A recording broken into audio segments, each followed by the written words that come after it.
गाईला गोमाता मानण्याची परंपरा आहे, मात्र बदलत्या जीवनशैलीमुळे या सणाचा मूलभूत उद्देश हा हरवला असून चुकीच्या पद्धतीनं गाईला शिजवलेलं अन्न आणि फराळाचे पदार्थ दिले जातात. त्यामुळे गाईच्या आरोग्यावर विपरीत परिणाम होतोय. या पार्श्वभूमीवर अवनी संस्थेनं वाशी, नंदवाळ आणि जैताळ या गावातील 35 देशी गायी असलेल्या शेतकऱ्यांना वसुबारस निमित्त हादग्याच्या रोपांचं वाटप केलं.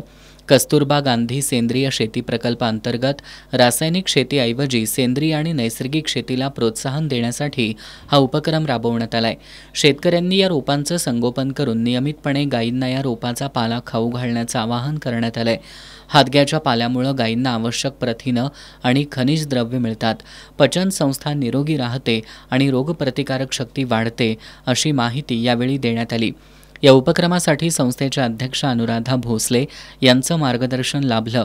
यावेळी संस्थेचे साताप्पा मोहिते, केदार पाटील, माया जोगडे यांनी विशेष परिश्रम घेतले.